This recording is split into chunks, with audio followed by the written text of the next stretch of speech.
আসসালামু আলাইকুম রহমতুল্লাহ বারাকাতু। কি অবস্থা দাখিল 2025 বিজ্ঞান বিভাগের শিক্ষার্থীরা? তোমাদের হচ্ছে ইনশাল্লাহ তোমাদের যারা সিনিয়র আছে তাদের কিন্তু রেজাল্ট দিয়ে দিছে এবং তোমরা হচ্ছে নেক্সট পরীক্ষার্থী, তাই না? তোমরা হচ্ছে আগামী বছরের পরীক্ষার্থী এবং তোমাদের অলরেডি পদার্থবিজ্ঞান ক্লাস, রসায়ন ক্লাস এবং হচ্ছে উচ্চতর গণিত ক্লাস তিনোটাই হয়ে গেছে। এবং আমাদের আত্মাদ্রিস অনলাইন মাদ্রাসা তোমাদের জন্য এই যে লাস্ট মুহূর্তের যে প্রস্তুতিটা, সেটার জন্য যে আমাদের যে কোর্স লঞ্চ করবে সেই জন্য আমরা কিছু ফ্রি ক্লাস দিচ্ছি তোমাদেরকে, আমাদের ডেমো ক্লাসগুলা। তোমাদের কেমন লাগতেছে আমাদের ডেমো ক্লাসগুলো আমাদেরকে গ্রুপে জানাবা। সেই সুবাদে তোমাদেরকে আজকে বায়োলজি পড়ানোর জন্য আমি তোমাদের নাহিদ ভাইয়া আজকে চলে আসছি। তোমাদেরকে কথা দিছিলাম যে আজকে তোমাদেরকে বায়োলজি সম্পর্কে কি কি গাইডলাইন তোমাদের প্রয়োজন সেই জিনিসগুলো তোমাদেরকে আজকে আলোচনা করব, তাই না? যে জিনিসগুলো তোমাদের পরীক্ষায় ভালো ফলাফল করতে অনেক বেশি সাহায্য করবে। এখন তুমি যদি একটা রোডম্যাপ না জানো, তুমি যদি একটা গাইডলাইন না জানো যে তোমার আসলে কতটুকু একটা বইয়ের পড়া দরকার আর কতটুকু তোমার বইয়ে স্কিপ করা দরকার, তাহলে তুমি সব একদম হাবিজাবি লেগে যাবে। তোমার সব হাবিজাবি লাগার কোনোই দরকার নাই। তোমার জন্য একটা পরিপূর্ণ মেন্টর প্যানেল আমাদের আত্মাদৃশ থেকে আছে। সেই জন্য বায়োলজি থেকে ভাইয়া তোমাদের জন্য যতটুকু পরীক্ষায় না পারলেই না, সেগুলো তোমাকে অবশ্যই শেখাবো এবং টার্গেট এ প্লাস কেন্দ্র করে কি কি পড়তে হবে, কতটুকু বাদ দিতে হবে, কোন জায়গাটা বেশি ইম্পর্টেন্ট, সেগুলাও হচ্ছে আমরা আলোচনা করব। তাই জলদি জলদি করে তোমরা হচ্ছে লাইভটা শেয়ার করে দাও সবাই, এবং কে কোথায় থেকে লাইভটা দেখতেছো, ঠিক আছে? কে কোথা থেকে লাইভটা দেখতেছো সেটা আমাদেরকে কমেন্ট করে জানাও এবং তোমার বন্ধুদেরকে মেনশন করে দাও যে তাড়াতাড়ি আসো, বায়োলজি ক্লাস কিন্তু শুরু হয়ে গেছে এবং নাহিদ ভাই অলরেডি ক্লাস শুরু করে দিছে, ঠিক আছে? এখন আমরা আজকে একটা বায়োলজি রোড ম্যাপ কীরকম হওয়া চাই এবং একটা বায়োলজি পরীক্ষায় কেন্দ্র করে আমাদের কতটুকু প্রিপারেশন নিয়ে গেলে পরীক্ষায় আমরা দুইটা ক্যাটাগরির লেভেলে যদি ভাগ করি, হয় পাস করব আর একটা হচ্ছে এ প্লাস পাবো। আমি দুজন স্টুডেন্ট টাইপের স্টুডেন্ট পড়াই। একটা হচ্ছে যারা ভাই কোনো মতে পাস করতে পারলেই চলে, এক ক্যাটাগরির স্টুডেন্ট। আর একটা হচ্ছে না, আমাকে একদম ফুলফিল টার্গেট এ প্লাস পাইতেই হবে। এখন তোমার কেন ওই প্লাস পাইতেই হবে? বায়োলজি কিন্তু সায়েন্সের একটা মেজর সাবজেক্ট এবং যারা পরবর্তীতে তোমরা মেডিকেল অ্যাডমিশন টেস্ট দিবা বা ডাক্তার হবা, তোমাদের জন্য কিন্তু এটা খুব ভাইটাল একটা সাবজেক্ট এবং মেজর রোল প্লে করবে এই সাবজেক্টটা। এবং তোমাদের এই সাবজেক্টটা সম্পর্কে ভালো একটা ধারণা, কনসেপ্ট ক্লিয়ার থাকতে হবে। এখন এটা যদি তোমাদের না থাকে, তোমরা ভবিষ্যতে কলেজ লেভেলে গিয়ে দাখিল শেষ করে আলিম পর্যায়ে গিয়ে তোমরা একটা ধরা খাবা। সেই ধরাটা যদি না খাও, সেজন্যই ভাইয়ারা আসছি, ঠিক আছে? তোমাদেরকে এখনই বেসিক থেকে কনসেপ্ট ক্লিয়ার করে কিভাবে তোমাদের প্রো লেভেলে নিয়ে যাওয়া যায় এবং সাথে সাথে দাখিল পরীক্ষা তোমরা অনেক ভালো একটা রেজাল্ট করবা, এ প্লাস পাবা, সেটাই আমরা ইনশিওর করবো ইনশাল্লাহ, ঠিক আছে? তাহলে আজকে ক্লাসে তোমরা সবাই তাড়াতাড়ি জয়েন হয়ে যাও। কোথা থেকে দেখতেছো তোমরা লাইভটা সবাই জলদি করে শেয়ার করো। আর তোমরা ঠিক আছে, তোমরা হচ্ছে কমেন্ট করে জানাও তোমরা কোথা থেকে লাইভটা দেখতেছো, ফ্যানদেরকে মেনশন দিয়ে দাও। তো আজকে আমরা দেখতেছি বায়োলজির টপিক নিয়ে আলোচনা করব, সেটা হচ্ছে কি। আচ্ছা, আগে আমি আমার পরিচয়টা দিয়ে নিই। আমি হচ্ছে মোহাম্মদ নাহিদ হাসান, তোমাদের আত্মাদ্দিস অনলাইন মাদ্রাসার হচ্ছে বায়োলজি ইনস্ট্রাক্টর। আমি MBBS পড়তেছি, এবার ফাইনাল ইয়ারে আছি। তো তোমাদের সাথে আমি এই পুরো জার্নিটাতে বায়োলজি নিয়ে থাকবো, ঠিক আছে? তোমাদের যত ধরনের সমস্যা আমাদের গ্রুপে জানাবে। আমাদের একটা সিক্রেট গ্রুপ আছে, তোমরা নিশ্চয়ই জানো। সেই গ্রুপে তোমরা কমেন্টের ডিসক্রিপশন লিঙ্কে পেয়ে যাবা, সেখানে জলদি করে জয়েন হয়ে যাও। তোমাদের যে কোনো রিলেটেড, পড়ালেখার রিলেটেড কোনো সমস্যা হোক, ভাইয়াদেরকে জানাবা। আমরা তোমাদের 24 ঘন্টা সার্ভিস দেওয়ার জন্য রেডি আছি, ঠিক আছে? তোমরা জলদি করে সেখানে জয়েন হয়ে যাও এবং আজকের ক্লাসটা তোমরা এনজয় করো এবং দেখবা বায়োলজিটা আসলে কতটা সহজ এবং কিভাবে গুছায় পড়লে তোমাদের এ প্লাস পাওয়া একদম পানি ভাত, একদম পানি ভাত। আজকে আমরা পানি ভাত করেই ছাড়বো বায়োলজি। এখন আসো, আমরা what will be the guideline of biology. বায়োলজির জন্য আমাদের কি গাইডলাইন প্রয়োজন, ঠিক আছে? গাইডলাইন তো অনেকেই দিবে, মেন্টর অনেকেই থাকে, কিন্তু তোমাকে গুছায়া একদম তোমাদের জন্য কতটা সহজবোধ্য করা যায় এরকম খুবই কমই আছে। এবং তোমরা যেহেতু মাদ্রাসার ব্যাকগ্রাউন্ডের স্টুডেন্ট, আমরা মাদ্রাসা ব্যাকগ্রাউন্ড থেকে আসছি, সেই জন্য তোমাদের দুর্বলতার যে জায়গাগুলো সেগুলো কিন্তু ভাইয়ারা খুব ভালোভাবেই জানি। তোমরা কোন সাবজেক্টটা পড়তে বেশি চাও না, কোনটা বেশি ভালোভাবে তোমরা প্রায়োরিটাইজ করো, সেগুলা জীববিজ্ঞানটা তোমাদের কাছে মনে হয় কি এটা সারাদিন থিওরি, এখানে অঙ্ক রিলেটেড কিছু নাই, সূত্র নাই, সেজন্য তোমাদের এটা পড়তে কিছুটা বিরক্তি লাগে। কিন্তু এটা কিন্তু খুবই ভাইটাল একটা সাবজেক্ট যারা মেডিকেল অ্যাডমিশন টেস্ট দিবা বা ভবিষ্যতে ডাক্তার হওয়ার চিন্তা ভাবনা করতেছ, ঠিক আছে? তাহলে এইটার গাইডলাইনটা কিন্তু অনেক ইম্পর্টেন্ট। এখন ইম্পর্টেন্ট জায়গা থেকে আমরা আসি যে তোমাদের আসলে গাইডলাইন থেকে কি কি জিনিস করতে হবে, কি কি করতে হবে, কি কি করতে হবে না। ভাই আগে লিখে দিচ্ছি কি কি করতে হবে এবং কি কি করতে হবে না, ঠিক আছে? এখন আমি যদি এখানে তোমাকে একটু মার্কিং করে দেখাই, ওকে দেখো কি কি করতে হবে আর কি কি করতে হবে না, ঠিক আছে? কি কি করবা আর কি কি করবা না। এখন 1 নাম্বার যে আমি পয়েন্ট নাম্বার দিছি, বায়োলজিতে ভালো নাম্বার পাইতে হইলে, বায়োলজিতে ভালো কনসেপ্ট ক্লিয়ার করতে হইলে, বায়োলজিতে বেসিকটা অনেক স্ট্রং করতে হইলে তোমাদের অবশ্যই মেইন বইটা ভালো করে আয়ত্ত করতে হবে। মেইন বই তোমরা যত বেশি মেইন বইয়ের উপরে দখল আনতে পারবা, যত বেশি ভালো আয়ত্ত করতে পারবা, তোমাদের আর কেউ আটকে রাখতে পারবে না, এটা ভাইয়ার গ্যারান্টি, ঠিক আছে? তোমাদের মেইন বই কোনটা, এই যে ভাইয়া নিয়ে আসছে, দেখছো এখানে ভাইয়া তোমাদের মেইন বইয়ের প্রথম পেজের ছবিটা, এইটা হচ্ছে তোমাদের শিক্ষাক্রম পাঠ্যপুস্তক বইয়ের মেইন বই। এবং এইটা যে ভালো করে একবার শেষ করবে তারকে আর বায়োলজিতে কেউ দাবায় রাখতে পারবে না, ঠিক আছে? এইটার মধ্যেই সব কিছু আছে। তোমাদের যত কোশ্চেন করে সব এই বই থেকে করে, তোমাদের যত কিছু থিওরি রিলেটেড পরবর্তী আলিমে নিয়ে যাবে সব থিওরি এখানে আছে। তো তোমরা কেন এই বই থেকে অন্য জায়গায় ডাইভার্ট হবা? তোমরা এই বইটা আগে মেইনলি ফলো করবা। আগে কি করবা, 1 নাম্বার রুল মেইন বই ফলো করতে হবে, ঠিক আছে? মেইন বই। 2 নাম্বার পয়েন্ট দেখো মেইন বই পড়তে হবে, ভাইয়া বলে দিছি। 2 নাম্বার পয়েন্টটা কি, এই বইটা কি খালি সাজায়া দিল, তুমিও জাস্ট দেখলা পড়লা, ঠিক আছে, শেষ? 100% শিওর তুমি এই পড়া ভুলে যাবা। বায়োলজি এমন একটা সাবজেক্ট, এটা পুরাটাই থিওরি বেসড, পুরাটাই কথাবার্তা জিনিস নিয়ে আলোচনা করা হয়েছে এবং এগুলা খুবই কম মনে থাকে যদি মনে না রাখার চেষ্টা করা হয়, ঠিক আছে? তাইলে মনে রাখার জন্য আমার কি করতে হবে, খুবই ডেডিকেটেশনলি ইম্পর্টেন্ট টপিকগুলা, ইম্পর্টেন্ট লাইনগুলা দাগায় দাগায় পড়তে হবে, ঠিক আছে? যে যত বেশি বই দাগায় পড়বে তার তত বেশি নলেজ গেইন করবে, সে তার তত বেশি নলেজটা আরও বেশি রিচ হবে, ঠিক আছে? তোমাদের পড়ালেখাটা আরও বেশি এনরিচ করার জন্য এই বই দাগানোর যে বিষয়টা, এটা এখন থেকে তোমরা শুরু করো। কেন? যখন তুমি আলিমে উঠবা তখন দেখবা এই বই দাগানোর প্রতি কতটা বেশি ইম্পর্টেন্স দেওয়া হয়। কারণ যে বই দাগায় দাগায় পড়ে তার জন্য অ্যাডমিশনে ঢাকা ইউনিভার্সিটি বলো, বুয়েট বলো, মেডিকেল বলো, বিভিন্ন ইউনিভার্সিটিগুলো বলো, চান্স পাওয়া অনেক ইজি। কারণ স্যাররা ম্যাডামরা ওই বই থেকেই কোশ্চেন করে, বইয়ের বোর্ড লাইন থেকে কোশ্চেন করে। তাই বইয়ের ইম্পর্টেন্ট লাইনগুলা দাগায় দাগায় বক্স করে করে পড়বা। এবং ভাইয়া তোমাদেরকে এই পুরাপুরি বায়োলজি যতগুলা ক্লাস আমরা ইনশাল্লাহ আগামীবার নিব, সব কিছুতেই ভাইয়া তোমাদেরকে বলে দিব কোন লাইনটা দাগাবা, কোনটা বেশি ইম্পর্টেন্ট, কোনটা ভালো করে বক্স করে রাখবা, এগুলা পরবর্তী সবগুলা ক্লাসে ভাইয়া বলতে থাকবো। তোমরা জাস্ট কি করবা, নোট ডাউন করে ফেলবা, বাসায় গিয়ে হাইলাইটার দিয়ে এবং মার্কার দিয়ে এগুলো দাগায় ফেলবা। বাস তোমার কাজগুলোকে ইজি করার জন্য ভাইয়ারা আছে, বাস তুমি আমাদের সাথে থাকবা, এটাই হচ্ছে আমাদের মেন কথা। তাহলে কি বই দাগায় পড়তে হবে, ঠিক আছে? 3 নাম্বার পয়েন্টটা কি বলছি দেখো, ভিজুয়ালাইজেশন বা বেশি বেশি চিত্র আঁকা শিখতে হবে। বেশি বেশি কি আঁকা শিখতে হবে, চিত্র আঁকা শিখতে হবে, বেশি বেশি চিত্র আঁকা শিখতে হবে। এখন বায়োলজিতে রিটেন কত নাম্বার, আমরা সিকিউ জানি, সিকিউ আছে 50 নাম্বার, তাই না? আচ্ছা, এমসিকিউ কত নাম্বার, এমসিকিউ হচ্ছে 25 নাম্বার, আর প্র্যাকটিক্যাল হচ্ছে 25, তাই না? এখন দেখো 25, এখন পাস করার জন্য কত নাম্বার দরকার, 25 এখানে 50 আর এখানে 25 মিলে 100, তাহলে এই 100 নাম্বারের মোট বায়োলজি পরীক্ষা হয়, ঠিক আছে? এখানে কোনো পত্র নাই, ফার্স্ট পত্র সেকেন্ড পত্র, একটা মাত্রই সাবজেক্ট।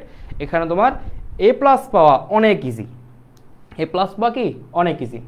আচ্ছা, এখানে সাফওয়ান আহমেদ বলছে স্যার বায়োলজি পড়া মনে রাখা যায় না। দেখো মনে রাখা যায় না কারণ কি, তুমি ভালো করে এটাকে মনে রাখার মতন করে পড়ো না। তাইলে যদি গল্পের আকারে ভাইয়া যেভাবে তোমাকে পড়াবো, গল্পের আকারে ভিজুয়ালাইজেশন করে চিত্র আঁকে আঁকে যদি তোমাকে যদি পড়াই, তাহলে তুমি এটা জীবনেও ভুলবা না। তোমাকে যদি আমি একটা ব্যাকটেরিয়া কিভাবে কাজ করে, কিভাবে আমার বডিতে ঢুকে তারপরে সে রোগ সৃষ্টি করে গল্পের মতন করে পড়াই, তুমি তোমার দাদা নানি, তোমাকে সেই ছোটবেলায় একটা গল্প শোনাইছিল, তুমি কি সেই গল্প ভুলে গেছো? তুমি কিন্তু ভুলো নাই, কারণ তোমার কিন্তু সেই গল্প মুখস্থ করা লাগে নাই, কিন্তু তোমার কিন্তু মনে আছে এখনো। কারণ কি, তুমি যখন সেটা শুনছো খুব আগ্রহ দিয়ে, খুব মন দিয়ে, ভালোবাসা দিয়ে সে গল্পটা শুনছো।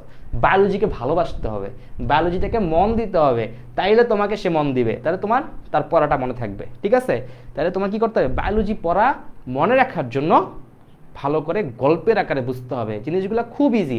আমার বডিতে কি হইতেছে, একটা উদ্ভিদের বডিতে কি হইতেছে, জিনিসগুলোতে কি হইতেছে, এটাই আলোচনা। বায়োলজি পড়া তো আমি মনে করি আরো সহজ। অন্যান্য ফিজিক্স, কেমিস্ট্রি, হায়ার ম্যাথ, কত অঙ্ক, কত সূত্র মনে রাখা লাগে। বায়োলজি পড়া খালি রিলেট করবা আর পড়বা, বুঝবা আর পড়বা। ঠিক আছে, এটাই হচ্ছে মেইন কথা। ওকে, এবার আসো, তাহলে আমার কি করতে হবে, যেটা পড়তেছিলাম, আমার 100 নম্বরের পরীক্ষা। 100 নম্বরের পরীক্ষার মধ্যে সিকিউ আসে 50। এই 50-এর মধ্যে যে 40 উঠাইতে পারবে, এই 50-এর মধ্যে যে 40 নাম্বার উঠাইতে পারবে তার এ প্লাস নিশ্চিত, মোটামুটি বলা যায়, যদি এমসিকিউতে খুব খারাপ না করে। কারণ তোমাদের প্র্যাকটিক্যালে 25-এ মোটামুটি 20-22 সবাইকেই দেয়, সব জায়গায় মোটামুটি প্র্যাকটিক্যালে 20-22 সবাইকে দেয়। তোমরা যদি এমসিকিউতে 25-এ মোটামুটি 20 ধরে রাখতে পারো আর এখানে 40 রাখতে পারো, তোমাদের এ প্লাস সুনিশ্চিত ইনশাআল্লাহ। এ প্লাস পাওয়া কোনোই ব্যাপার না। ঠিক আছে, এখন এই যে 40 যে পাবা, এই 40 পাইতে হইলে তোমার কি করা লাগবে? এই 40 পাইতে হইলে তোমার একটা খাতাকে খুব সুন্দরভাবে প্রেজেন্ট করতে হবে। খাতাটা দেখবে তোমার আরেক ধরনের হুজুর স্যার, অন্য মাদ্রাসার অন্য কলেজের টিচার দেখবে তোমার খাতাটা। সে যখন তোমার খাতাটা দেখবে, সে যদি দেখে যে আমার এই ছেলেটা বা ওই ছেলেটা এমনভাবে লিখছে যে বুঝে লিখছে, এবং তুমি যদি সেখানে চিত্র প্রেজেন্ট করো, তুমি যদি সেখানে আরো ভালো করে জিনিসটাকে প্রেজেন্ট করো, তাহলে তোমার কি হবে, স্যার ওই খাতায় নাম্বার আরো বেশি বাড়ায় দিবে। ঠিক আছে, তাহলে চিত্র প্রেজেন্ট করার ক্ষেত্রে বায়োলজিতে অনেক বড় একটা ভূমিকা আছে। এখন চিত্রগুলোর ক্ষেত্রে তুমি কিভাবে কোন চিত্রটা আঁকবা সেটা ভাইয়া তোমাকে দেখাই দিব, কোন চ্যাপ্টারে কোন চিত্রটা বেশি ইম্পর্টেন্ট এবং কোন চ্যাপ্টারে কোন চিত্রটা না আঁকলেই না, সেই জিনিসগুলো ভাইয়া তোমাকে জানাই দেব। এবং সেগুলো হচ্ছে তুমি ভালো করে বাসায় প্র্যাকটিস করবা। ভালো করে বাসায় প্র্যাকটিস করলে সেই চিত্রগুলো তোমরা আয়ত্ত করতে পারলে তোমাদের পরীক্ষার খাতায় নাম্বার কেউ কাটতে পারবে না ইনশাআল্লাহ। ঠিক আছে, তাহলে এই 40 পাওয়ার যে টেকনিক, সেই টেকনিকগুলো ভাইয়া তোমাকে প্রত্যেকটা ক্লাসে শিখাই দিব। প্রত্যেকটা চ্যাপ্টারে, প্রত্যেকটা অধ্যায়ে তোমাকে ওই চিত্রগুলা একদম হাতে কলমে আঁকা শিখাই দিব, এবং তোমাদের সেগুলা কি ভালো করে রপ্ত করতে হবে। ওকে, এখন আমাদের শেষ 3 নাম্বার পয়েন্ট, যে বেশি বেশি চিত্র আঁকা শিখতে হবে। বায়োলজিতে যত বেশি নাম্বার তত বেশি চিত্র, যত বেশি চিত্র তত বেশি নাম্বার, পুরাটাই একদম সমানুপাতিক। ঠিক আছে, 4 নাম্বার এই যে পয়েন্ট, প্র্যাকটিস এমসিকিউ ফ্রম তোমার হচ্ছে test paper or guide. Practice MCQ from test paper অথবা গাইড। এখন এমসিকিউ তোমাকে ভাইয়া পড়াই দিলাম গাইড থেকে, সরি বই থেকে। যখন আমি পড়াইতেছি তখন আমি তোমাকে থিওরিটা পুরোটা পড়াই দিলাম, তুমি মোটামুটি বুঝলা যে এখান থেকে এই জিনিসগুলো এগুলো পড়তে হবে, এগুলো পড়তে হবে। এখন তুমি যদি প্র্যাকটিস না করো, তোমার মধ্যে ফ্লুয়েন্সিটা আসবে না, তোমার মধ্যে ওই যে একটা কোশ্চেন দেখে সাথে সাথে অ্যান্সার করার যে ব্যাপারটা, মাথায় ডাইরেক্ট ফ্লো কাজ করবে, যেটার অ্যান্সার হচ্ছে এইটা, সেটা ফ্লুয়েন্সিটা আসবে না। সেই জন্য তোমার কি করতে হবে, তোমার হচ্ছে এই 4 নাম্বার পয়েন্টটা ভালো করে একদম রপ্ত করতে হবে, যেটা হচ্ছে কি প্র্যাকটিস করতে হবে। যত বেশি প্র্যাকটিস করবা তত বেশি তোমায় নিজে আরো ডেভেলপ করতে পারবা। এমসিকিউগুলা তোমাদের যে গাইড আছে, গাইড বই আছে বাজারে সহায়ক, আমি সবচেয়ে বেশি প্রেফার করি বায়োলজির জন্য রয়্যাল গাইডটা তোমরা কিনবা। ঠিক আছে, লেকচারও গাইড ভালো, কিন্তু রয়্যালটা তোমার অনেক ভালো, খুবই ডিটেলসে লেখা, সেগুলো হচ্ছে তোমরা কিনতে পারো রয়্যাল গাইড। এবং মাদ্রাসার জানি না আমি কোন ধরনের গাইড চলে, কিন্তু রয়্যাল গাইডটা খুবই ভালো, তোমরা ভালো কিনতে পারো আর কি। বাট তোমার টেস্ট পেপার, দাখিলের যে টেস্ট পেপার আছে, সেই টেস্ট পেপারগুলো কিনে তোমরা সলভ করবা। ঠিক আছে, এমসিকিউগুলা তাহলে গেল। এবার আসো, এখন এই যে একটু তোমাদেরকে দেখাই যে ইউ হ্যাভ টু রিভাইজ এ লট। বায়োলজিতে ভালো করে, যে একটু আগে বলো না যে সাফওয়ান, যে স্যার বায়োলজি তো মনে থাকে না, কেন মনে থাকে না? কারণ হচ্ছে তোমরা একবার পড়েই এটা অনেক হতাশ হয়ে যাও, যে এটা তো অনেক কঠিন লাগতেছে, এটা পড়ে বেশি আমি পারতেছি না, বা আমার আউটপুটটা ভালো আসতেছে না, এই জন্য হচ্ছে কি আমি হতাশ হয়ে যাই, এই জন্য আমি এটা পারতেছি না দেখে আমার কি হচ্ছে, আমার মনে হচ্ছে এটা খুব কঠিন সাবজেক্টটা। আসলে কঠিন না, তুমি ধরো আজকে একবার পড়লা, একবার পড়ার পরে জিনিসটা হয়তো একটু তোমার কাছে কঠিন লাগছে, ধরো ভাইয়া তোমাকে আজকে বুঝাই দিলাম জিনিসটা, তখন তোমার কাছে একটু সহজ লাগছে, সহজ লাগার পরে তুমি বাসায় গিয়ে আবার পড়লা, আবার পড়ার পরে আরেকটু সহজ লাগলো, 1 সপ্তাহ পরে কিন্তু ভুলে যাবা। এখন 1 সপ্তাহ পরে কি করবা, ওই চ্যাপ্টারটা একটু আবার রিভাইজ করবা, আবার 1 সপ্তাহ পরে আবার রিভাইজ করবা। এভাবে 1 মাস করে তুমি যদি ওই চ্যাপ্টারটা 4বার রিভাইজ করো, বিশ্বাস করো, ট্রাস্ট মি, ওই চ্যাপ্টার নিয়ে তোমার কোনো প্রবলেম থাকবে না ইনশাআল্লাহ। তাহলে তোমার কি করতে হবে, বেশি বেশি রিভাইজ করতে হবে। যত বেশি তুমি একটা চ্যাপ্টার তোমাকে আমি পড়াই দিয়ে যাব, তত বেশি তুমি যদি ওই সপ্তাহের মধ্যে ওই চ্যাপ্টারটা 7 দিন পড়ো, তো তোমার আর কোনো প্রবলেম থাকবে না। একটা চ্যাপ্টারে 7 দিন এনাফ। আমি তো তোমাদের হচ্ছে সপ্তাহে 1 দিন ক্লাস নিব, শুধু শুক্রবার, তাই না? শুক্রবার এই সন্ধ্যা 7টা 7:30টার দিকে ভাইয়া তোমাদের ক্লাস নিব। তাহলে এই যে ভাইয়া 1 সপ্তাহ পরে আবার আরেকটা ক্লাস নিব, আরেকটা অধ্যায়ের ক্লাস নিব, এর মধ্যবর্তী যে সময়টা, এই সময়টার মধ্যে তোমরা যত পারো ওই টপিকটা রিভাইজ করো। ওই টপিকটা ভালো থাকে, ওই থেকে কী কী এমসিকিউ আসে, ওইখান থেকে কী কী সিকিউ প্রশ্ন আসে, সেগুলো তোমাকে আমি বলে দিয়ে যাবো। তুমি বাসায় বসে বসে শুধু প্র্যাকটিস করবা আর ভাইয়াদের গ্রুপে জানাবা যে ভাইয়া আজকে আমি এটা প্র্যাকটিস করছি, ভাইয়া আজকে কিন্তু আমি এটা লিখছি, এটা নোট করছি, এটা আজকে গ্রুপে দিয়ে দিবা। তোমাকে দেখে তোমার আরও 10টা বন্ধু ইন্সপায়ার হবে। তো তোমরা ভাইয়া যে জিনিসটা পড়ায় যাবো ওটা নোট করে তোমরা সুন্দর করে আরেকজনকে দেখাবা বা গ্রুপে শেয়ার করে দিবা, ঠিক আছে? এবং দেখো, রিড ফরগেট, তুমি ভুলে যাচ্ছ, আবার রিড পড়ো। তাহলে এটা হচ্ছে, এটা মনে না থাকার মেইন সূত্রটা হচ্ছে এইটা, তাহলে মনে থাকবে। একবার ভুলে যাচ্ছ, ওকে, নো প্রবলেম। ফরগেট, ভুলে গেছো, আবার পড়ো, আবার পড়ো, 10 বার পড়ো, 100 বার পড়ো, তোমার তো অসুবিধা নেই। আগামী বছর তোমার পরীক্ষা, এই আগামী বছরের আগে তুমি এটাতে হাফেজ হয়ে যাও, বায়োলজির পুরো হাফেজ হয়ে যাও, ঠিক আছে? 10 বার পড়লে নিশ্চয়ই মন থাকবে, আর বুঝে পড়লে তো আরও আগে মন থাকবে, ঠিক আছে? এটা হচ্ছে টেকনিক। এবার আসো, এখন আমরা একটু আমাদের সিলেবাসটা নিয়ে দেখি, ঠিক আছে? আমাদের সিলেবাসটা এখানে একটু দেখি যে একদম আমরা কিভাবে পুরো জিনিসটা শেষ করবো ইনশাআল্লাহ। দেখো, এখানের মধ্যে আমরা দেখো আমাদের মোট কয়টা অধ্যায় আছে, 1 থেকে 4, 14টা অধ্যায় আছে, ঠিক আছে? মোট 14টা অধ্যায় আছে আমাদের। প্রথম অধ্যায় থেকে জীবন পাঠ, জীবকোষ, টিস্যু, কোষ বিভাজন, জীবনী শক্তি, খাদ্য পুষ্টি এবং পরিপাক, জীবের পরিবহন, গ্যাসীয় বিনিময়, রেচন প্রক্রিয়া, দৃঢ়তার প্রদান ও চলন, সমন্বয়, জীবের প্রজনন, জীবের বংশগতি বা বিবর্তন, জীবের পরিবেশ এবং জীব প্রযুক্তি। এই সবগুলা তোমার হচ্ছে কি আমাদের বইয়ের অধ্যায়, এবং এই তোমাদের কিন্তু ফুল সিলেবাস। সো তোমাদের এখান থেকে কোনো শর্টকাটের কোনো সিস্টেম নাই, তোমাদের সব কিছু পড়তে হবে, ঠিক আছে?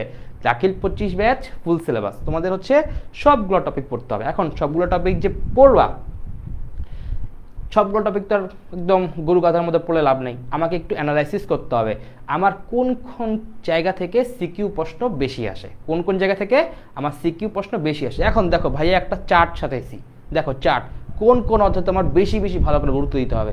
এর মধ্যে যদি আমি 1 নাম্বার অধ্যায় ধরি, তাহলে হচ্ছে জীবকোষ এবং টিস্যু, জীবকোষ ও টিস্যু। এই যে আমাদের দ্বিতীয় অধ্যায়টা এটা, ঠিক আছে? এইটা জীবকোষ ও টিস্যু, এটা হচ্ছে কি এখান থেকে আমার অনেক কোশ্চেন প্রতি বছরই আসে, একটা কোশ্চেন প্রতি বছরই এখান থেকে আসে, একটা কোশ্চেন কি প্রতি বছরই আসে। তোমার কোশ্চেন আসবে কয়টা? কোশ্চেন আসবে হচ্ছে 8টা। কোশ্চেন আসবে কয়টা? 8টা, ঠিক আছে? দেখো, কোশ্চেন আসবে হচ্ছে 8টা।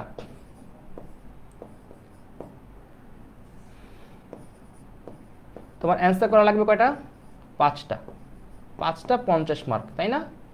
5টা কি মার্ক? 50 মার্ক।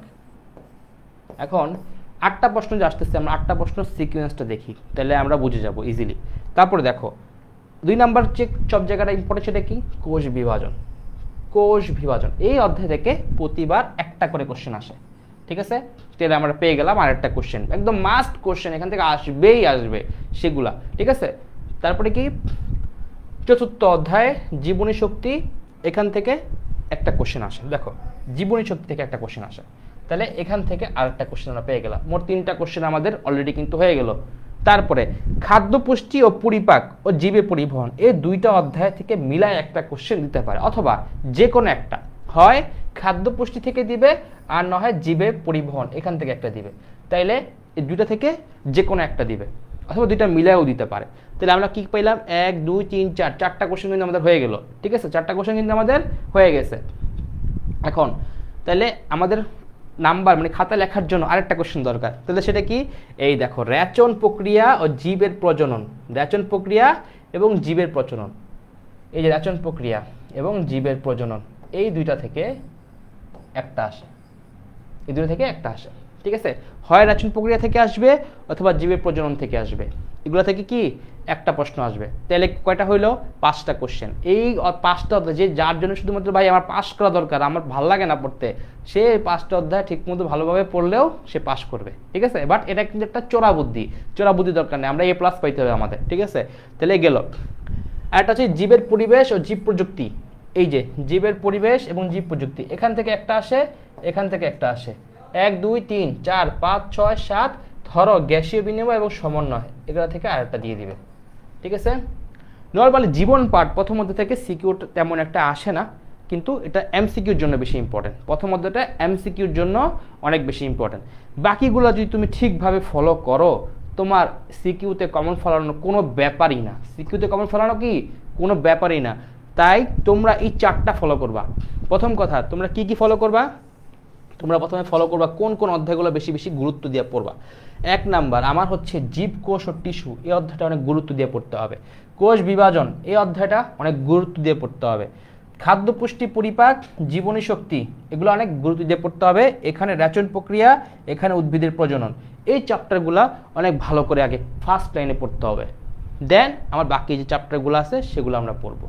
তাইলে কি আমার সিকিউর জন্য মোটামুটি একটা প্রিপারেশন হয়ে যাবে। কিন্তু ভাইয়া এমসিকিউর তো কোনো সাজেশন নাই। এমসিকিউর কোনো সাজেশন হয়? এমসিকিউ পুরা বইয়ের যে কোনো জায়গা থেকে এমসিকিউ দিতে পারে, পুরা বইয়ের যে কোনো জায়গা থেকে এমসিকিউ দিতে পারে। এখন এটার জন্য সলিউশন কি? ভাইয়া কি সলিউশন নিয়ে আসে নাই? আসছে, ভাইয়া সলিউশন নিয়ে আসছে। ভাইয়া তোমাদের পুরা বইটা কি কি জায়গা থেকে এমসিকিউ আসতে পারে সেগুলা হচ্ছে দাগায় দিব। সেগুলো কি করবো? দাগাই দেবো। এই দাগানো PDF বই তোমরা আমাদের গ্রুপে পেয়ে যাবা। আমাদের গ্রুপে তাড়াতাড়ি জয়েন হয়ে যাও। যে ডিসক্রিপশন লিঙ্কে আমাদের হচ্ছে লিঙ্কটা দেওয়া আছে, আমাদের গ্রুপে জয়েন হয়ে তোমরা জাস্ট নক করবা যে ভাই আমাদের বায়োলজি দাগানো বইটা লাগবে। তাহলে তোমরা দাগানো পোর্শনগুলো পড়লেই ইনশাল্লাহ MCQতে তোমরা 25-এ 25 পাওয়ার মতন অ্যাবিলিটি তৈরি হবে তোমাদের। ওকে, আচ্ছা। এই যারা দেখতেছো তোমরা হচ্ছে কোথা থেকে দেখতেছো জানাও, এবং হচ্ছে তোমাদের বন্ধুদেরকে তাড়াতাড়ি শেয়ার করে দাও যে বায়োলজি কিন্তু ক্লাস শুরু হয়ে গেছে এবং ভাইয়া অনেক সুন্দর করে গাইডলাইন বলতেছে, যেটা তোমার A+ পাইতে অনেক হেল্প করবে। ঠিক আছে, তোমাদের বন্ধুদেরকে শেয়ার করে জানায় দাও। আচ্ছা, তারপরে আসো, আজকে আমরা যেই টপিক, এই মোটামুটি বায়োলজি গাইডলাইন ভালো করে পড়তে হবে। কীভাবে পড়তে হবে? চিত্র খুব ভালো করে প্র্যাকটিস করতে হবে, বায়োলজি বুঝে তারপরে মুখস্থ করতে হবে। এবং এই জিনিসগুলোকে যদি ঠিকভাবে বুঝে পড়া যায় তাইলে আমার অনেক ইজি হয়ে যায় জিনিসগুলো। ঠিক আছে, আজকে আমরা যে জিনিসটা পড়বো সেটা হচ্ছে জীবন পাঠ। ঠিক আছে, জীবন পাঠ। এই জীবন পাঠ তোমাদের প্রথম অধ্যায়, তোমাদের কি প্রথম অধ্যায় খুবই ইম্পর্টেন্ট ফর MCQ, ঠিক আছে, এটা তোমাদের জানতে হবে। এবং MCQতে ভালো নাম্বার পাওয়ার জন্য এই অধ্যায়ের কিন্তু কোনো বিকল্প নাই। সো তোমাদের এই অধ্যায়টা ভালো করে জানতে হবে। এখন দেখো, এই অধ্যায়ে জানবা এখান থেকে আমরা কি কি শুরু করতে পারি। দেখো, প্রথম কথা, আমরা যে পড়তেছি, আমরা কি পড়তেছি? জীববিজ্ঞান পড়তেছি। জীববিজ্ঞানের মধ্যে আমরা যদি ভাগ করি তাহলে বায়োলজি শব্দটাকে আমরা 2 ভাগে ভাগ করতে পারি। একটা হচ্ছে বায়োস, একটা হচ্ছে লজস। বায়োস মানে হচ্ছে জীবন, আর লজস মানে হচ্ছে জ্ঞান। এই দুইটা ওয়ার্ড, বায়োস মানে হচ্ছে কি জীবন, আর লজি মানে হচ্ছে জ্ঞান, এই দুইটা শব্দকে মিলিয়ে হচ্ছে বায়োলজি শব্দটার উৎপত্তি হয়েছে, তাই না? এবং এটা গ্রিক শব্দ। এখন তোমার এখানে বায়োলজি কাকে বলে এটা নিয়ে আলোচনা করছে নর্মালি, এখানে অত জানা লাগবে না আপাতত, বাট বায়োস এবং লজস থেকে শব্দটা আসছে, এটা তোমাদের জানতে হবে। ওকে, আচ্ছা। তারপরে প্রশ্নে আমি চলে যাই। দেখো, তারপরে প্রশ্নে আমরা এখানে আলোচনা করছে যে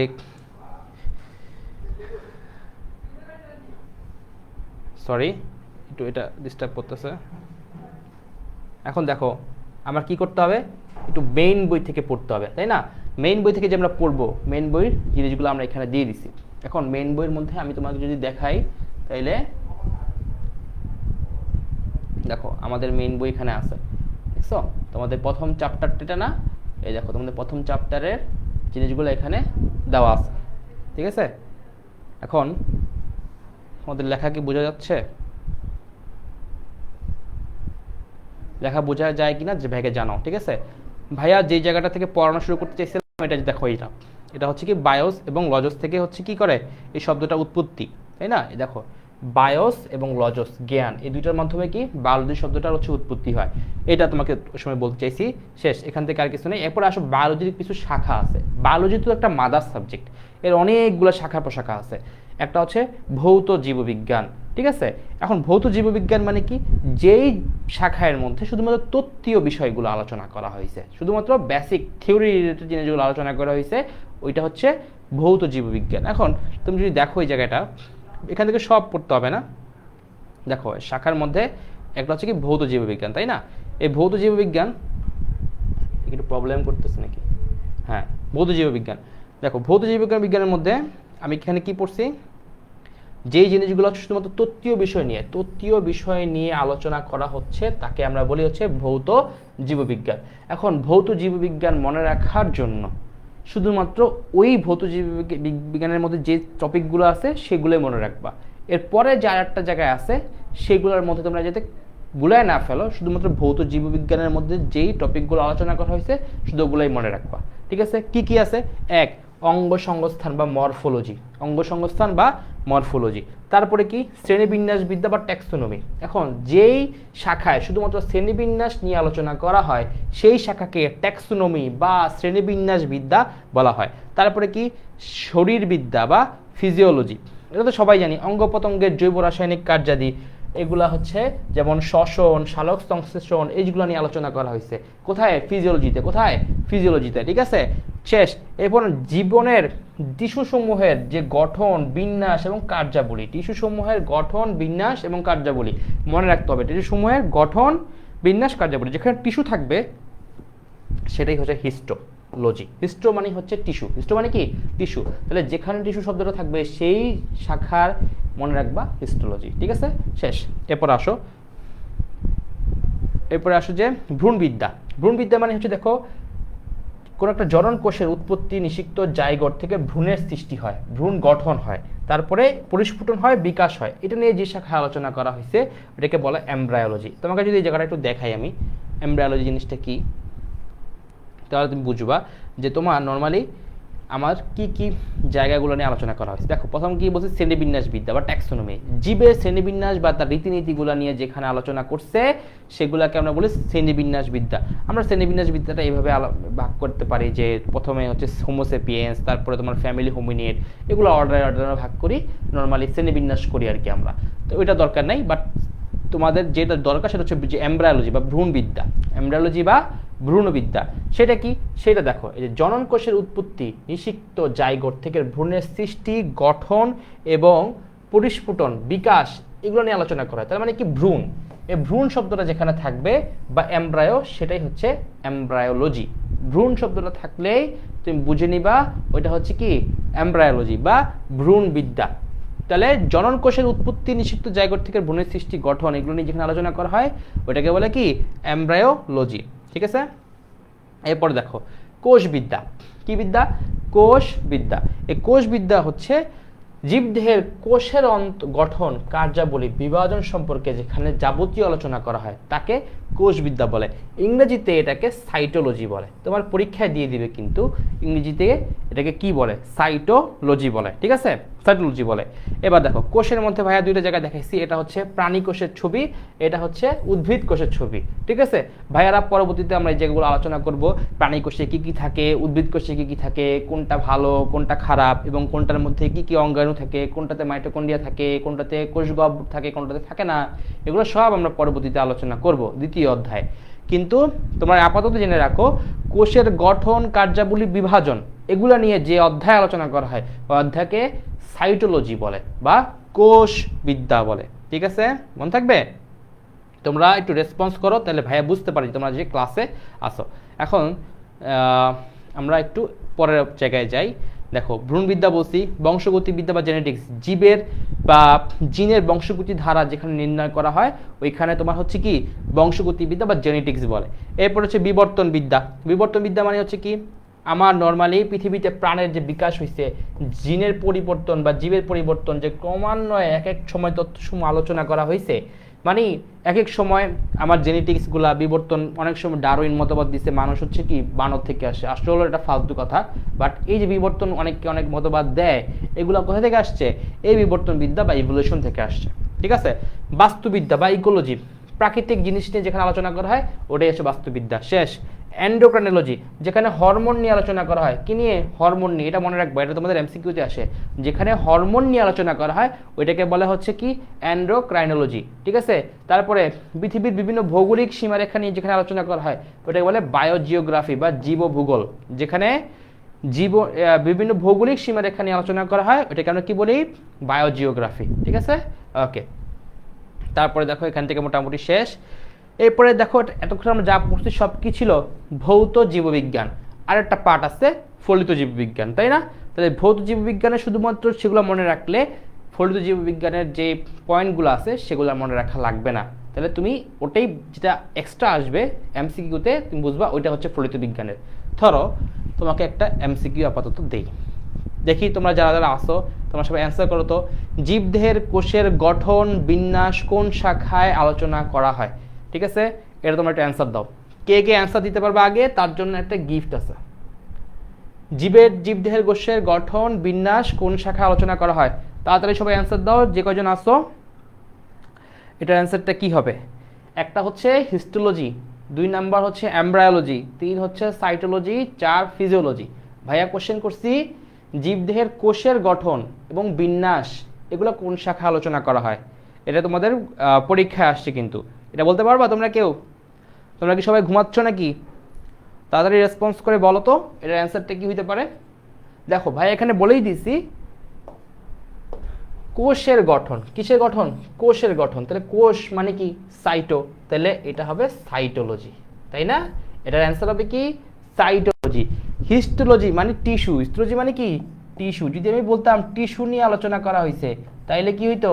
তাইলে হয়তো হচ্ছে হিস্টোলজি। যদি বলতাম ভ্রূণ নিয়ে আলোচনা করা হয়েছে, ভ্রূণ, তাইলে কি হইতো? তাইলে হচ্ছে এমব্রায়োলজি, তাই না?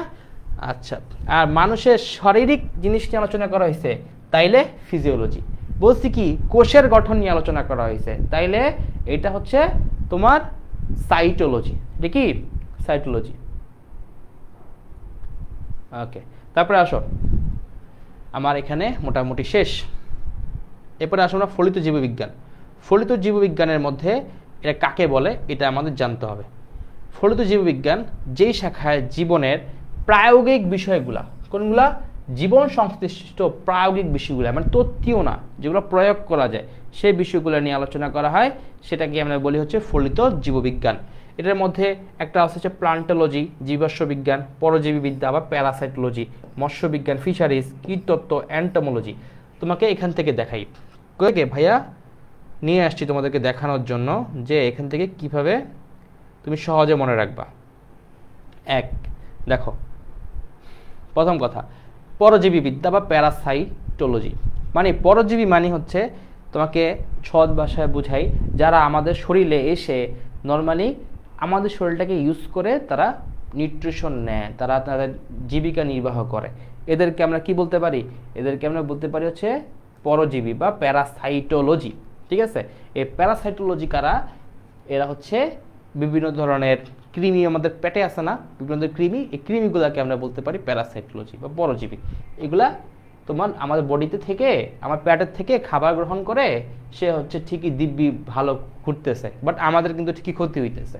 তাহলে পরজীবী জীবনের প্রণালী এবং এই রোগ সম্পর্কিত যেই সাবজেক্টে বা যে বিষয়ে আলোচনা করা হয় সেটার নাম হচ্ছে প্যারাসাইটোলজি বা পরজীবী বিদ্যা।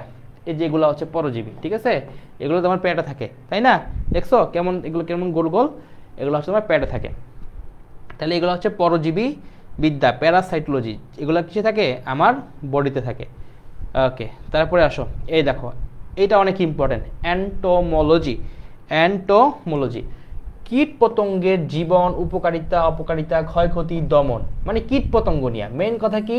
কীট পতঙ্গ। যেই জায়গায় তুমি কীট পতঙ্গ দেখবা, পোকামাকড় দেখবা, সেই সাবজেক্টটা যেখানে আলোচনা করা হয় ওইটা হচ্ছে অ্যান্টোমোলজি। কি? কীট তত্ত্ব বা অ্যান্টোমোলজি। এটা বাংলায় লিখলে অনেকটা হয় এমন, এই যে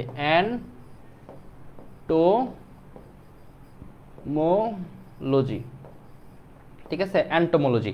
এই অ্যান্টোমোলজিটা কি, তোমার কীটতত্ত্ব বা হচ্ছে যেখানে কীটপতঙ্গের জীবন, উপকারিতা এবং অপকারিতা নিয়ে আলোচনা করা হয়, ঠিক আছে, ওইটা হচ্ছে অ্যান্টোমোলজি। শেষ। এই যে দেখছো অনেকগুলো এখানে কীটপতঙ্গ আছে, তোমাদেরকে দেখানোর জন্য আছে, এই যেগুলা সাবজেক্টে আলোচনা করা হয় ওইটা হচ্ছে তোমার অ্যান্টোমোলজি। আচ্ছা, শেষ। তারপরে কি, এরপরে দেখো অণুজীব বিজ্ঞান বা মাইক্রোবায়োলজি। অণুজীব বিজ্ঞান বা মাইক্রোবায়োলজি, যেখানে ভাইরাস এবং ব্যাকটেরিয়া নিয়ে আলোচনা করা হয়। দেখো এটা হচ্ছে একটা কি, টি2 ভাইরাস, এটা হচ্ছে একটা ব্যাকটেরিয়া।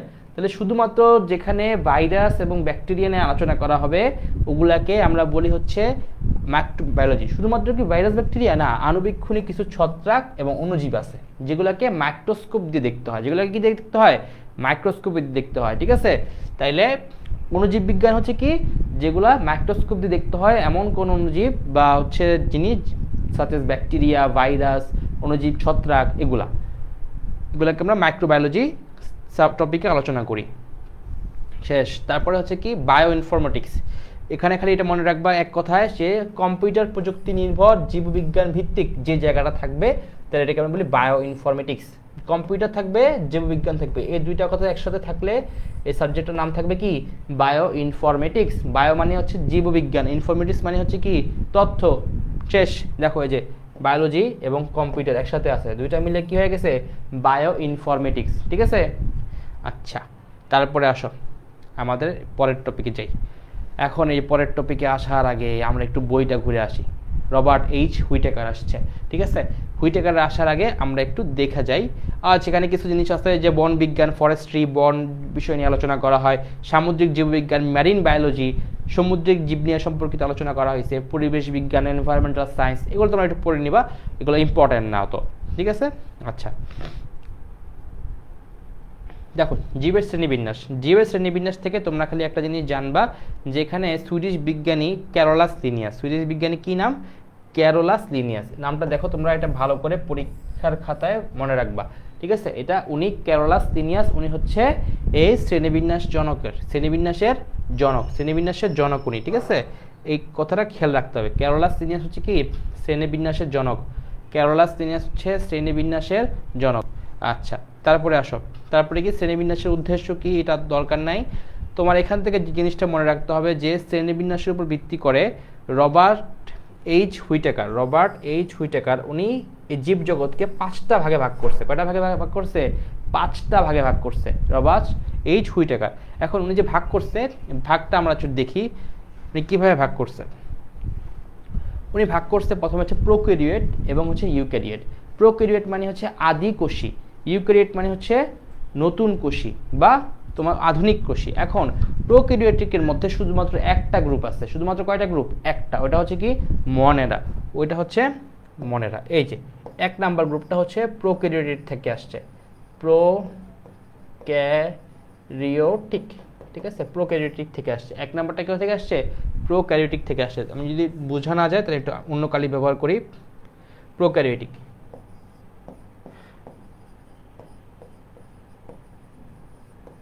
প্রোক্যারিওটিক, ঠিক আছে, প্রোক্যারিওটিক থেকে আসছে মনেরা। এখানে নর্মালি সব ব্যাকটেরিয়া, ভাইরাস যত কিছু আছে সব এই গ্রুপের মধ্যে পড়ছে। তারপরে ইউক্যারিওটিক মানে এদের কি নিউক্লিয়াস সুগঠিত, ইউক্যারিওটিক, এদের নিউক্লিয়াস কি সুগঠিত, এই জন্য এরা ইউক্যারিওটিক। এদের নিউক্লিয়াস সুগঠিত না, এজন্য এদের প্রোক্যারিওটিক। এই ইউক্যারিওটিকের মধ্যে এই 4টা, প্রোস্টিড, ফাঞ্জাই, প্ল্যান্টস এবং হচ্ছে অ্যানিমালস, এই 4টা। তাহলে মোট গ্রুপ হচ্ছে 5টা। 2টা বড় গ্রুপ আছে, প্রোক্যারিওটস এবং ইউক্যারিওট।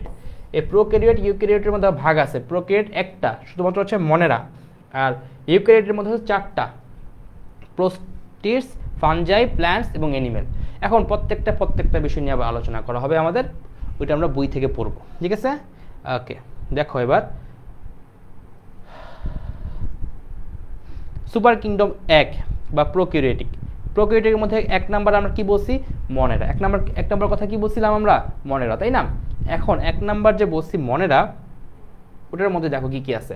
মনেরা রাজ্যের মধ্যে এরা হচ্ছে এককোষী, ফিলামেন্টাস এবং এদের সমান লম্বালম্বিভাবে যুক্ত হয়ে ফিলামেন্ট গঠন করে। এরা হচ্ছে কলোনি আকারে থাকে, মানে এরা একসাথে অনেকগুলা কলোনি করে থাকতে পারে। তাহলে এরা হচ্ছে মেনলি কি এককোষী, বহুকোষী না, কিন্তু বহুকোষী যারা হয় তারা হচ্ছে প্রকৃত কোষ, ঠিক আছে। তাহলে ব্যাকটেরিয়া সবসময় কি এককোষী এবং এরা কলোনি করে থাকতে পারে। তাহলে তোমার শুধুমাত্র এখান থেকে জানতে হবে মনেরা রাজ্যের উদাহরণ কি, নীলাভ, সবুজ শৈবাল এবং ব্যাকটেরিয়া। নীলাভ, সবুজ শৈবাল, ব্যাকটেরিয়া, দুইটা কথা, ঠিক আছে, শেষ। নীলাভ, সবুজ শৈবাল এবং কি ব্যাকটেরিয়া। আচ্ছা, তারপরে আসো, এরপরে কি তোমার এখান থেকে পড়বা সুপার কিংডম 2 এর মধ্যে কি আছে, মানে ইউক্যারিওটিক, মানে যাদের ইউক্যারিওটিক মানে কি, যাদের নিউক্লিয়াসটা কি সুগঠিত, যাদের নিউক্লিয়াসটা সুগঠিত। এখন যাদের নিউক্লিয়াস সুগঠিত না তাদেরকে আমরা কি বলবো, তাদেরকে আমরা বলবো হচ্ছে ইউক্যারিওটিক। যাদের নিউক্লিয়াস সুগঠিত না তাদেরকে আমরা কি বলবো, ইউক্যারিওটিক, ঠিক আছে। আচ্ছা, তারপরে দেখো এটার মধ্যে 1 নম্বরের যে রাজ্যটা থাকে সেটা হচ্ছে প্রোস্টিটা। এরা কি এককোষীয় হইতে পারে, বহুকোষীয় হইতে পারে, কিন্তু মনেরা গ্রুপের যারা আছে তারা কিন্তু বহুকোষী হইতে পারে না, ঠিক আছে। এই নামগুলো পড়বা এবং এখান থেকে এর ক্যারেক্টারিস্টিক্সটা পড়বা, তাইলে আমার মনের প্রোস্টিট গ্রুপের শেষ। তোমার এখান থেকে কি জানতে হবে, উদাহরণটা জানতে হবে, very very important, very very important for MCQ.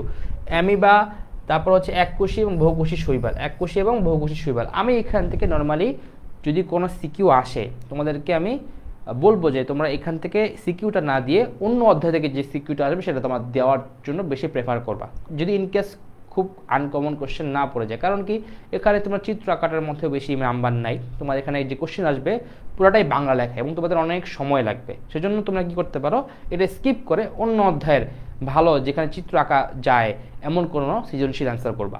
But এই অধ্যায়টা এমসিকিউর জন্য খুব বেশি ইম্পর্টেন্ট, ঠিক আছে। ওকে, তাহলে এককোষী এবং বহুকোষী শৈবাল গেল। এবার আসো তোমার কি ফানজাই গোত্র। ফানজাই মানে আমরা জানি ছত্রাক, ফানজাই মানে কি জানি, ছত্রাক। ওই যে ব্যাঙের ছাতা, ব্যাঙের ছাতা কি এক ধরনের ছত্রাক না, এক ধরনের ছত্রাক, ফানজাই, মাশরুম আমরা যে বলি। এগুলো অধিকাংশ ক্ষেত্রে স্থলজ, স্থলজ মানে যারা পানিতে উপরে থাকে, মানে মাটিতে থাকে আর কি, মৃতজীবী, পরজীবী হিসেবে থাকে। এবং এরা নর্মালি উদাহরণটা তুমি কি রাখবা, মনে রাখবা। উদাহরণের মধ্যে আছে ইস্ট, পেনিসিলিয়াম, মাশরুম। উদাহরণের মধ্যে কি আছে, ইস্ট, পেনিসিলিয়াম, মাশরুম। মানে তোমার মনে রাখতে হবে যে নিচের কোনটি ফানজাই গোত্রের মধ্যে নয়, তখন তোমাকে ইস্ট, পেনিসিলিয়াম, মাশরুম আর একটা দিয়ে দিবে ব্যাকটেরিয়া।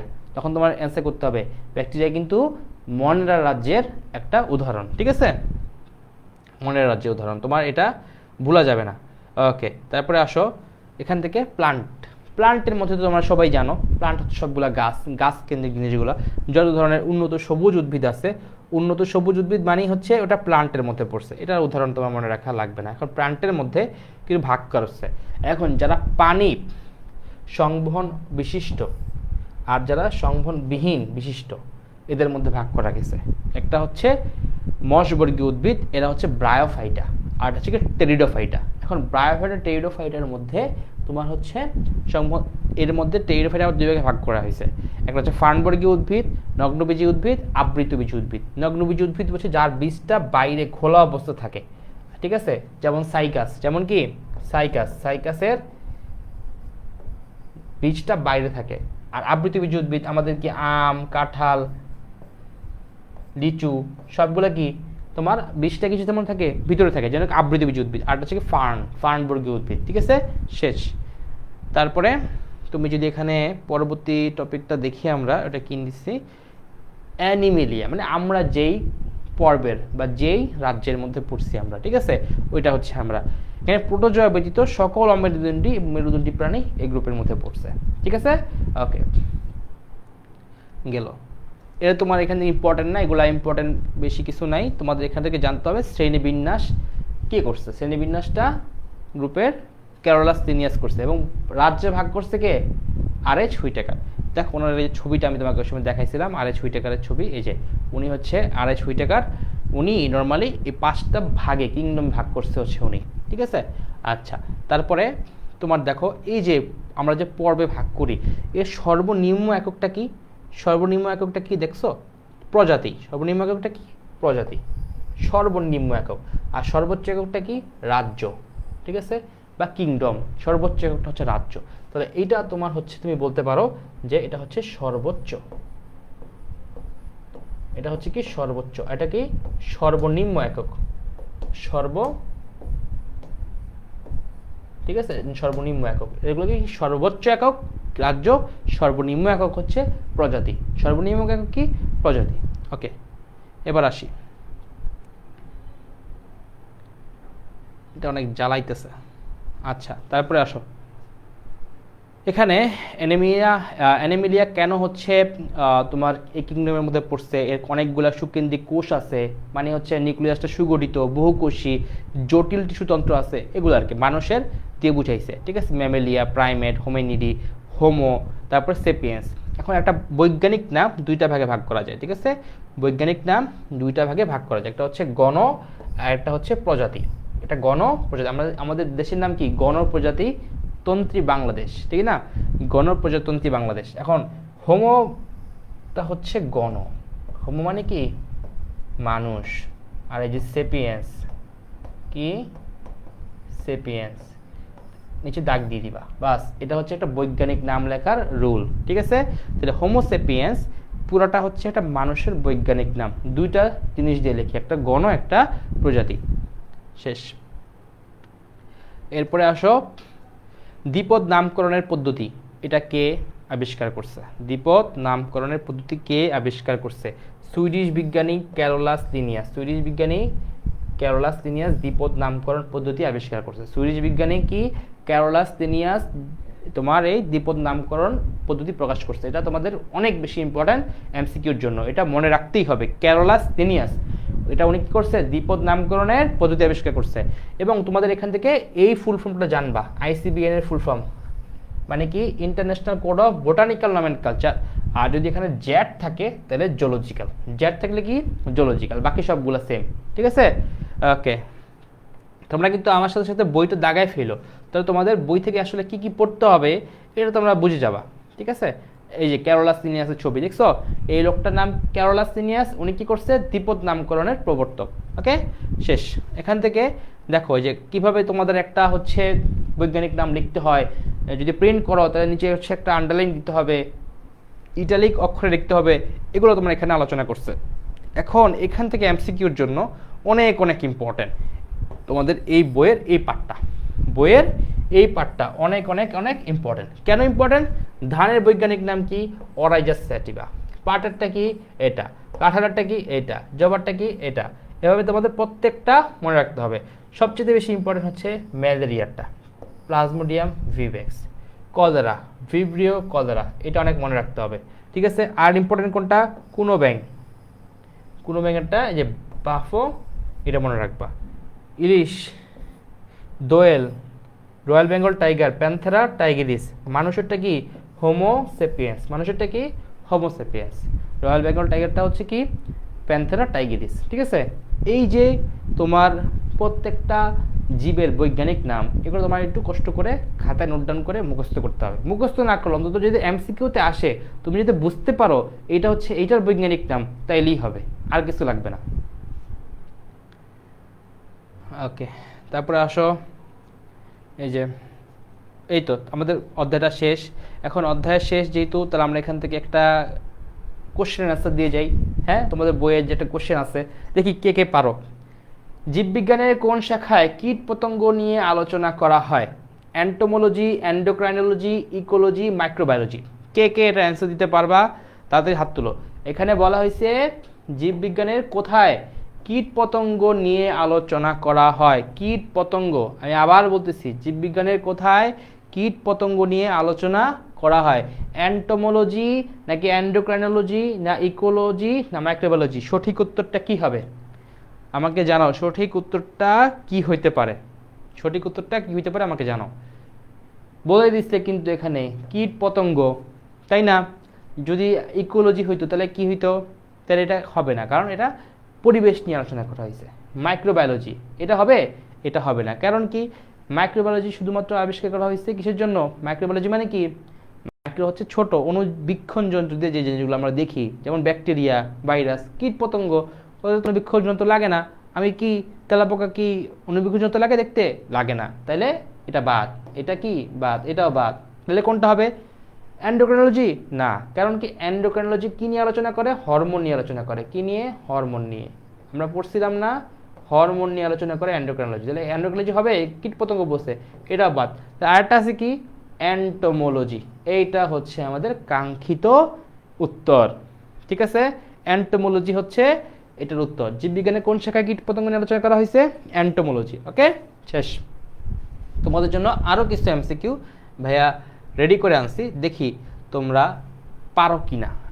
না পারলে অসুবিধা নাই, তোমরা প্র্যাকটিস করলেও হয়ে যাবে, বাট তোমরা একটু স্ক্রিনশট তুলে রাখতে পারো। এগুলো তোমাদের বই থেকেই নিয়ে আসা হয়েছে, প্র্যাকটিস বই থেকে, এবং এগুলো অনেক ইম্পর্টেন্ট। তোমাদের পরীক্ষা এখান থেকে আসলে এখান থেকে কমন পড়তে পারে। দেখো, কোন রাজ্যে জীবকোষে নিউক্লিওলাস নিউক্লিয়ার পর্দা অনুপস্থিত? তাহলে তোমরা ইজিলি বলতে পারছো কোনটা। আমি বলছিলাম যারা হচ্ছে আদি কোষী, কারণ এদের নিউক্লিয়াস সুগঠিত না।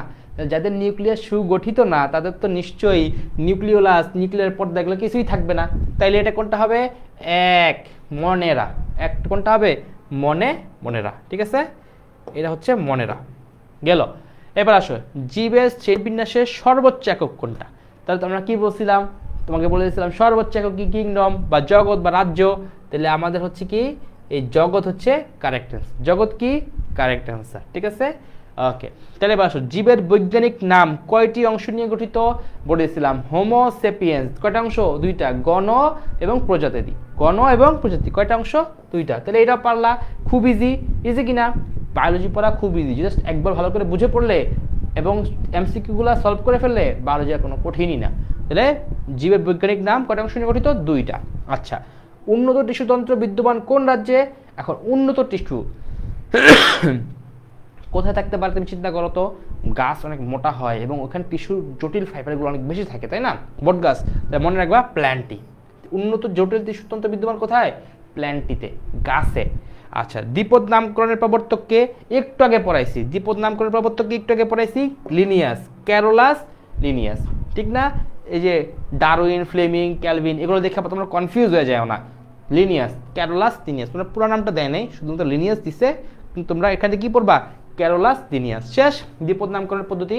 ওকে, তো এটার উত্তর হচ্ছে কি? প্ল্যান্টি। এটার উত্তর হচ্ছে লিনিয়াস, দ্বিপদ নামকরণের প্রবর্তককে। তারপরে জীবের শ্রেণীবিন্যাসের সর্বনিম্ন একক কি? সর্বনিম্ন বলছে, সর্বনিম্ন বলছে। তাহলে আমরা সর্ব কি পড়ছিলাম? গণ, প্রজাতি। তো লাস্টটা কি? প্রজাতি। তাহলে সর্বনিম্ন একটা হচ্ছে কি? প্রজাতি। ইজি, পড়া ইজি, শেষ। সর্বনিম্নটা হচ্ছে একক কি? প্রজাতি। আর সর্বোচ্চ যদি বলে সর্বোচ্চ একক, তাহলে হচ্ছে জগৎ। সর্বোচ্চটা হলে কি? জগৎ। সর্বনিম্ন হলে প্রজাতি। ঠিক আছে, আচ্ছা। তারপরে আসো, কোন শাখায় টিস্যুর গঠন, বিন্যাস, কার্যাবলী আলোচনা করা হয়? বলছে টিস্যু বলে দিছে, টিস্যু শব্দটা বলে দিছে। তাহলে তোমরা বলো কোনটা হইতে পারে? এমব্রায়োলজি হবে না এমব্রায়োলজি ভ্রূণ নিয়ে আলোচনা করে? ইকোলজি হবে না ইকোলজি বাস্তু সংস্থা নিয়ে আলোচনা করে? সাইটোলজি হবে? সাইটোলজি হবে না, সাইটোলজি কোষ নিয়ে আলোচনা করে। তাহলে এখানে কি হবে? টিস্যুর গঠন বলছে, অবশ্যই হবে হিস্টোলজি। হিস্টো মানে হচ্ছে টিস্যু, হিস্টোলজি মানে কি? টিস্যু। হিস্টোলজি মানে কি? টিস্যু। তাহলে এটা হবে হিস্টোলজি। এন্ডোক্রাইনোলজিতে কি নিয়ে আলোচনা করা হয়? বলেই দিছে এন্ডোক্রাইনোলজি। তাহলে কি? এনজাইম আছে, যকৃৎ আছে, কোষ আছে, হরমোন আছে। কোনটা হবে অ্যান্সার? এন্ডোক্রাইন মানে হচ্ছে হরমোন। এন্ডোক্রাইন মানে কি? হরমোন। তাহলে এটা অ্যান্সার হচ্ছে হরমোন। হরমোন নিয়ে আলোচনা করা হয়েছে।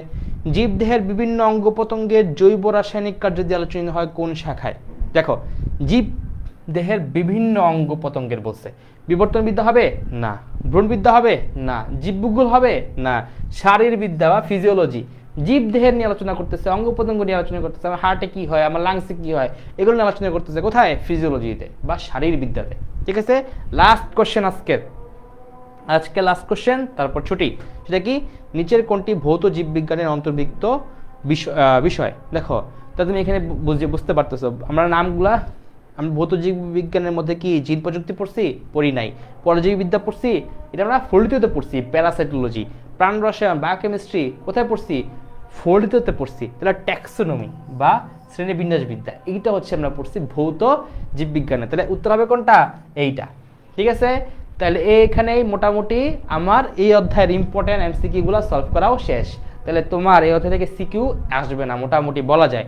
যদি আসেও তাহলে তোমার ব্যাড লাগ, এবং ওটার অ্যান্সার না করাটাই বেটার, কারণ অনেক বড় করে লিখতে হবে, দরকার নাই। তুমি যেটা চিত্র আছে, যেটা তুমি সহজ করে সুন্দর করে লিখতে পারবা, তুমি ওইটা আগে লিখবা। তুমি এটা না লিখে ওইটা লিখবা। এবং এমসিকিউগুলো অবশ্যই, এমসিকিউ তো সবখানে থেকে আসতে পারে, ওগুলো তিনাদের কোনো মাফ নাই। তো এমসিকিউগুলো আমরা সলভ করে ফেললাম, ইম্পর্টেন্ট লাইনগুলো দাগাই ফেললাম, এবং এগুলো পড়লেই আমার প্রথম অধ্যায় শেষ, কমপ্লিট। আমি প্রথম অধ্যায়ের হাফেজ হয়ে গেলাম। ঠিক আছে, এখানেই তাহলে আজকে মোটামুটি আমাদের লাইফটা শেষ। তোমার ক্লাসটা কেমন লাগছে ভালো করে জানাবা, ভাইয়াকে জানাবা যে তোমাদের ক্লাসটা কেমন লাগছে এবং কি কি শিখছো এটা জানাবা। আজ ক্লাস থেকে তোমরা কী কী শিখতে পারছো, বায়োলজি গাইডলাইন নিয়ে কী কী তোমাদের মানে ইমপ্রুভ হয়েছে, কীভাবে পড়তে হবে জানতে পারছো, এবং এই প্রথম অধ্যায় থেকে কী কী জিনিসগুলো ইম্পর্টেন্ট সেগুলো তোমরা মোটামুটি আয়ত্ত করতে পারছো। এবং এই অধ্যায় থেকে তোমরা ছোটোখাটো একটা নোট বানায়া আমাদের গ্রুপে দিয়ে দিতে পারো। ঠিক আছে, এবং ভাইয়াকে মেনশন করে দিতে পারো, এবং যে সবচেয়ে ভালো নোটটা বানাবা তার জন্য একটা গিফট আছে। আর তার দেশ থেকে তোমরা যে ভালো গিফট মানে পাইতে চাও তাড়াতাড়ি নোটটা বানায়া এই ক্লাস থেকে গ্রুপে শেয়ার করায় দাও। ঠিক আছে, তাহলে এই পর্যন্ত, টিল দেন নেক্সট শুক্রবার ইনশাল্লাহ বেঁচে থাকলে, আল্লাহ যদি বাঁচায় রাখে হায়াতে, তাহলে অন্য কোনো একটা টপিক নিয়ে তোমাদের সামনে আসবো। এই পর্যন্ত, আসসালামু আলাইকুম।